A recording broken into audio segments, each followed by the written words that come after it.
Hi hello friends, welcome back to our channel. ఈరోజు మనం సరికొత్త వీడియోతో వచ్చేసాము. అండ్ ఈరోజు మనం ముఫాసా ట్రైలర్కి రియాక్ట్ అవబోతున్నాం. So let's dive into the video. Hakuna matata ఎంత అద్భుతం ఈ మాట. అవును అవును అవును 6 ఏళ్ల నుంచి ఆ పాటే పాడుతున్నాం మనం. అందరు పడుతున్నారు. కొత్తగా ఏదైనా ట్రై చేద్దాం. టీం మారుద్దామా? లిరిక్ మారుద్దాం. మన టాలెంట్ చూపిద్దాం. హకునా ముఫాసా సింహం సింగిల్ పీసా.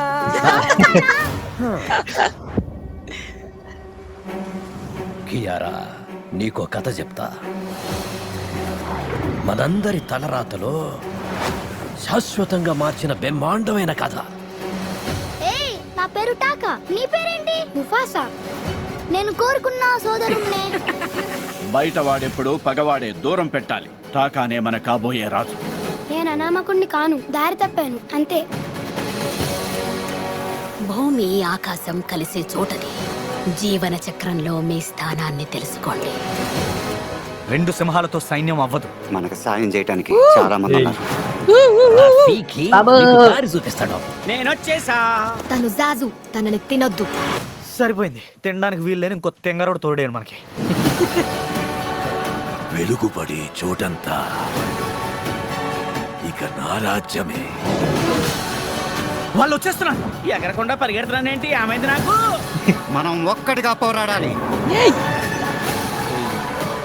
నీ వల్ల నేను చాలా పోగొట్టుకున్నాను.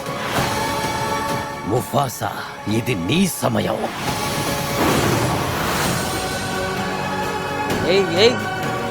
హలో, ఇందులో మేము ఉన్నాం. అలాంటి గొప్పవాళ్ళని ముందెట్టుకొని వేరే కథలు మేము మెయిన్ చెప్తారు. ఆర్టిస్టులమే. మా గురించి గొప్పగా చెప్పడానికి ఏం లేదా? మా కథలు చెప్పు బాబు. లయన్ కింగ్ లో సింబాకి డబ్బింగ్ మన నాని ఇస్తే, ఇప్పుడు ముఫాసాకి మన అసలైన లయన్ కింగ్ కి మన మహేష్ బాబు ఇచ్చిండు. అసలైన లాయన్ ఎస్, అసలైన మన లయన్ ఈ మధ్య చూస్తున్నాం ఆ గ్లిమ్స్ కూడా. నెక్స్ట్ మూవీ ఏందని దానికి మెటాఫర్ ఇది. తిమోన్ అండ్ పుంబాకి మన బ్రహ్మానందం గారు అండ్ ఆలీ పర్ఫెక్ట్ కాంబినేషన్ అసలు.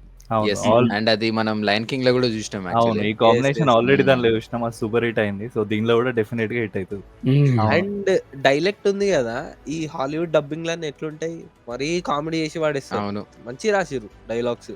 బ్రహ్మాండం బ్రహ్మాండం అని చెప్తారు కానీ చాలా బ్రహ్మాండం అని అంటాడు. మస్తు అనిపించింది నాకు. అండ్ ఇంకొకటి, ఇట్లాంటి వాటికి డబ్బింగ్ ఎందుకు కష్టం అంటే అవి రియల్ క్యారెక్టర్స్ కాదు కదా, యానిమల్స్. Yes, అవి yes. దానికి సింక్ గా ఉండాలంటే నిజంగా చాలా కష్టం అది. అండ్ ఇంకా ఇప్పుడు సీరియస్ డైలాగ్స్ అట్లాంటి డబ్ చేయడం వేరే, ఇట్లాంటి కామెడీవి కూడా ఇంకా కామెడీ క్రియేట్ చేసేటట్టు డబ్ చేయడం ఇంకా ఎస్, నెక్స్ట్ లెవెల్ హార్డ్ అది. డైలాగ్స్ ఎవరు రాసిరో చాలా పర్ఫెక్ట్ రాసిరు అని అవును, నాకు అనిపించింది ఇప్పటి వరకు ఈ ట్రైలర్ చూసి. బట్ సినిమా గురించి మాట్లాడుకుంటే మనకి స్టోరీ పరంగా మనకు తెలుస్తుంది, ఒక చిన్న డిఫరెన్స్ ఉంటుంది ఈ సినిమాలో. ఎందుకంటే ఆల్రెడీ మనం లయన్ కింగ్ ఫస్ట్ పార్ట్ చూసినాము. సో ఫస్ట్ పార్ట్ చూసిన వాళ్ళకి ముఫాసా ఎవరో ఐడియా లైట్గా ఉంటుంది. ఒక ఫాదర్ అని ఉంటుంది తప్ప, సింబా ఫాదర్ అని ఉంటుంది, ఆయన స్టోరీ ఎవరికి తెలియదు. సో ఉట్టి ఇప్పుడు ముఫాసా బేస్డ్ మొత్తం సినిమా వస్తుంది ఇప్పుడు అయితే మొత్తం అది. అంటే ఆయన రాజు ఎట్లా అయిండు, ఆయన స్టోరీ ఏందన్నట్టు.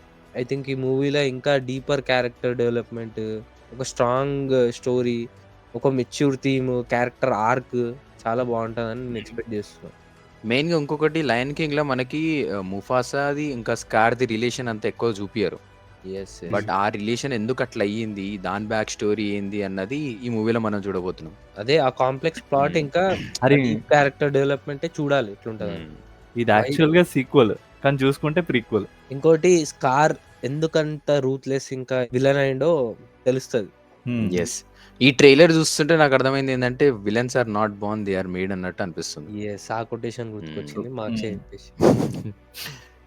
ఇంకొకటి, లయన్ కింగ్ మనకి బాహుబలితో కొంచెం సిమిలర్ ఉంటుంది.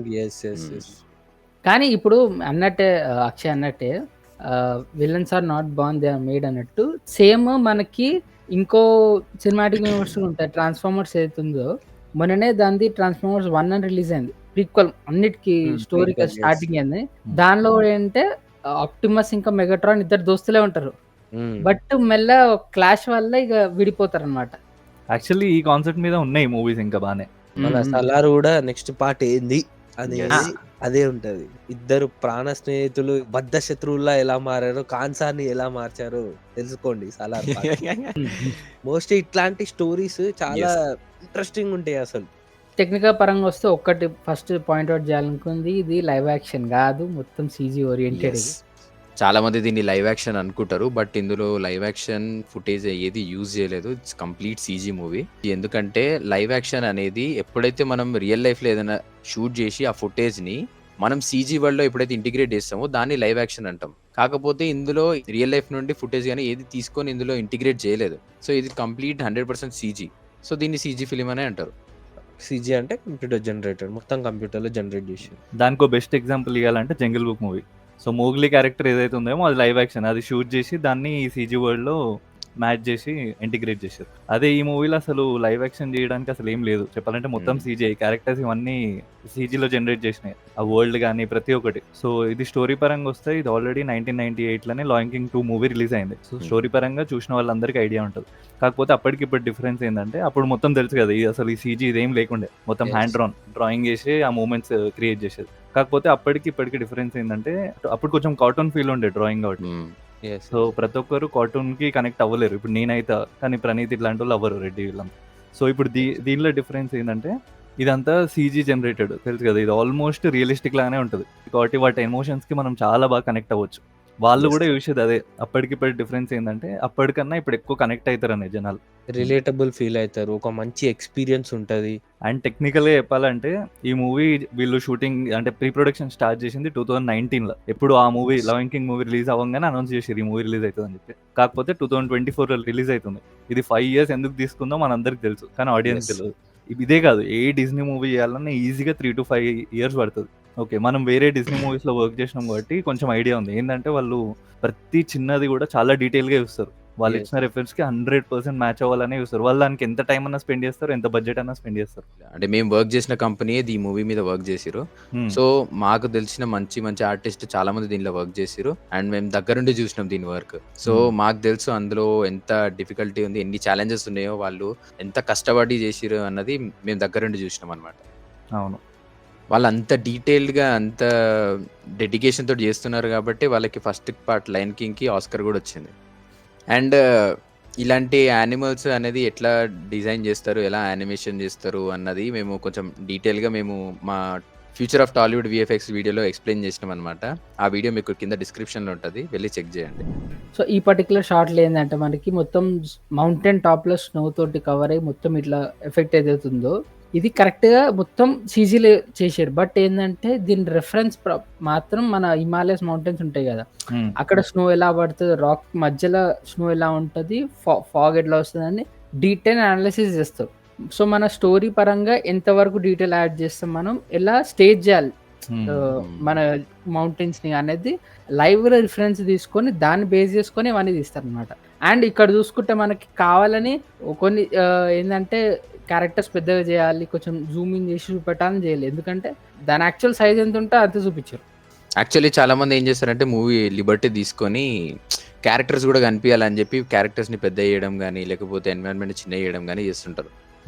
బట్ అట్లా చేయకుండా వీళ్ళు ఎట్లుందో అట్లనే పెట్టి ఇంతే కనిపిస్తుంది కాబట్టి నేచర్లో ఇట్లనే ఉంటుంది అని చెప్పి చూపించారు. యాక్చువల్లీ 'లాయన్ కింగ్' వాళ్ళు ఒక క్రేజీ టెక్నిక్ వాడతారు, ఏం తెలుసా, వాళ్ళు ఏఆర్స్ యూజ్ చేస్తారు. ఏఆర్స్ యూజ్ చేసి ఆ వరల్డ్లోకి వెళ్తారు వీళ్ళే. సో దానివల్ల వీళ్ళకి ప్రపోర్షన్స్ కూడా కరెక్టే ఉంటాయి. ఇప్పుడు వాళ్ళ హ్యూమన్ సైజే ఉంటుంది ఆ ఏఆర్లోకి వెళ్ళినప్పుడు. సో నీకు పక్క నుండి ఏదైనా డీర్ కానీ ఏదైనా వెళ్తున్నాయి అనుకో, దానిలో నువ్వు ప్రపోర్షన్స్ ఈజీగా క్యాలిక్యులేట్ చేసుకోవచ్చు ఎంత ఉంది అని. సో దానివల్ల వాళ్ళు ఇంకా అక్కడ వెళ్ళి ఇక్కడ చెట్టు ఉండాలి, ఇక్కడ ఇది ఉండాలని వాళ్ళే మాడిఫై చేసుకోవచ్చు. ఎస్, సో అది నెక్స్ట్ లెవెల్ టెక్నిక్ అసలు. అంటే అప్పటి నుంచి ఇప్పుడు 2019 నుండి ఇప్పటి వరకు టెక్నికల్గా చాలా గ్రో అయినాం. అండ్ మెయిన్గా వీళ్ళ దాంట్లో చూసుకుంటే మనకి ఎందుకు ఇంత రియలిస్టిక్గా ఉంటుంది అసలు, అంటే సీజీ అయినా సరే అసలు ఎంత రియలిస్టిక్గా అసలు సీమ్లెస్గా ఉంటుంది అంటే వీళ్ళకి మెయిన్ ఆర్టిస్ట్లకి ఇచ్చే టైం, ప్రతి డీటెయిల్ని చిన్న చిన్న డీటెయిల్స్ అన్నిటినీ అబ్జర్వ్ చేసి దాన్ని ఆర్టిస్ట్కి పంపించి మాకు ఇలా ఇంత డీటెయిల్డ్గా కావాలని చెప్పి ఆర్టిస్ట్లకి టైం ఇచ్చి వాళ్ళతో వర్క్ చేపిస్తారు.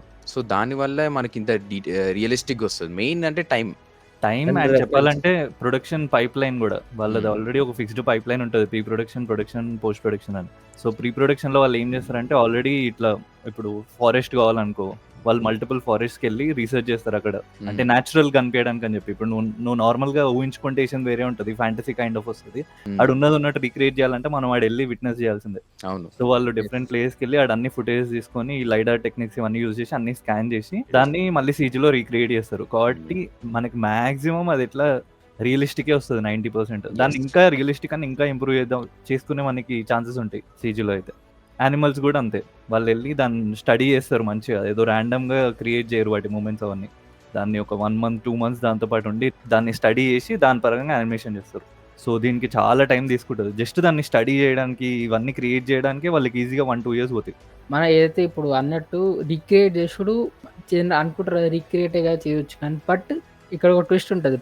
ఎప్పుడు అన్నా సరే మన వాటర్ ఇప్పుడు సపోజ్ ఎగ్జాంపుల్ తీసుకోండి, మనం ఇంట్లో వాడే వాటర్ లెవెల్స్ దాన్ని రిఫ్రాక్షన్స్ ఉంటాయి కదా, లైట్ రిఫ్రాక్ట్ ఎలా అవుతుంది దాని వాల్యూ ఒకటి ఉంటుంది. ఆ వాటర్ సేమ్ మళ్ళీ ఓషన్ వాటర్కి చాలా డిఫరెన్స్ ఉంటుంది. సో ఇట్లాంటి సీన్లలో ఎట్లా అంటే నువ్వు స్నో ఉన్నప్పుడు దాని రిఫ్రాక్షన్ ఎంత ఉంటుంది, దాని థిక్నెస్ బట్టి లైట్ ఎలా రిఫ్లెక్ట్ అవుతుంది, ఆ రాక్స్ ఎలా ఉంటుంది, దాని రఫ్నెస్ వాల్యూ, ఇవన్నీ డీటెయిల్స్ ఉంటాయి ప్రతి ఆర్టిస్ట్ దగ్గర ఉంటుంది. సో ఆర్టిస్ట్కి నువ్వు సీన్ తగ్గట్టు చేంజ్ చేస్తుండాలి. ఇప్పుడు ఈ సీన్ తీసుకోండి, మొత్తం ఒక వార్మ్ ఎన్వైరన్మెంట్ ఉన్నప్పుడు లైట్ డిఫరెంట్ రియాక్ట్ అవుతుంది. అదే వర్షం పడుతున్నప్పుడు ఆ రిఫ్రాక్షన్ వేరు, లైట్ ట్రావెల్ అనేది వేరు ఉంటుంది. అప్పుడు మళ్ళీ చేంజ్ చేసుకుంటూ కూర్చోాలి. లైట్ ఎలా పోతుంది, దానికి తగ్గట్టు ఎలిమెంట్స్ ఎలా రియాక్ట్ అవుతాయి అని క్యాల్కులేటెడ్ కూడా ఉంటుంది అన్నమాట వాల్యూస్ మనకి. సో దానికి తగ్గట్టు రియలిస్టిక్ కి మ్యాచ్ ఇస్తాం. ఇంత ఎఫర్ట్ ఉంటుంది అలా, ప్రతి చిన్నది అబ్జర్వ్ చేయాల్సి వస్తుంది. అవును, లేకపోతే ఏంటంటే ఇక ప్లాస్టిక్ ఫీల్ ఉంది అన్నట్టే వస్తుంది. ఈ మ్యాథమెటికల్ నాలెడ్జ్ ఉండాలి, ప్లస్ మనకి విజువల్ గా కూడా ఐడియా ఉండాలి ఎట్లా ప్రజెంట్ చేయాలనేది. ఇట్లాంటి మూవీస్ కి VFX companies separate pipe line కూడా క్రియేట్ చేస్తాయి, సపరేట్ సాఫ్ట్వేర్ క్రియేట్ చేస్తారు, కొత్త ప్లగిన్స్ క్రియేట్ చేస్తారు. ఐ మీన్ ఒక కొత్త టెక్నాలజీని కనుక్కుంటారు ఇంత రియలిజం అవుట్పుట్ బయటికి రాని. ఒక మూవీ కోసమే ఒక కొత్త టెక్నాలజీ క్రియేట్ చేస్తారంటే వాళ్ళు ఎంత ఎఫర్ట్ పెడతారో అర్థం చేసుకోవచ్చు. డిజ్నీ గురించి ఏమని చెప్పాలంటే ఇప్పుడు మనకు ఒక ఇమాజినేషన్ ఉంటుంది, అంటే నావెల్స్ చదువుతాం, ఇవన్నీ చూస్తే అరే అట్లుంటుందా ఇట్లుంటుందా అని అనుకుంటాం. కొన్ని ఫ్యాంటసీస్ ఫిక్షనల్ వరల్డ్స్ చూసి మస్తు ఎగ్జైట్ అవుతాం, అదే ఇది రియల్ లైఫ్ ఎట్లుంటుంది ఏంది అని. అట్లాంటి ఫిక్షనల్ వరల్డ్స్ ఫ్యాంటసీ వరల్డ్స్ని మనకి కళ్ళకు గట్టినట్టు చూపిస్తుంది చూడు, అందులో నంబర్ 1 అసలు డిజ్నీ. అదే ఉత్తగానే చేసినామంటే చేసినాం కాదు, చిల్డ్రన్స్కి కనెక్ట్ అవుతుంది, ఫ్యామిలీ ఫోకస్డ్ ఉంటాయి అలా ఫిలిమ్స్, అందులో ఉన్న క్యారెక్టర్ డెవలప్మెంట్స్ బాగుంటాయి, అంటే క్వాలిటీ కన్సిస్టెన్సీ ఇలా ఎప్పుడో పోతే మస్తు ఉంటాయి. అండ్ ఇంకోటి ఇన్నోవేషన్ అండ్ క్రియేటివిటీ కూడా మస్తు ఉంటుంది ఇలా స్టోరీస్లలో, మీనింగ్ఫుల్ ఉంటాయి చాలా.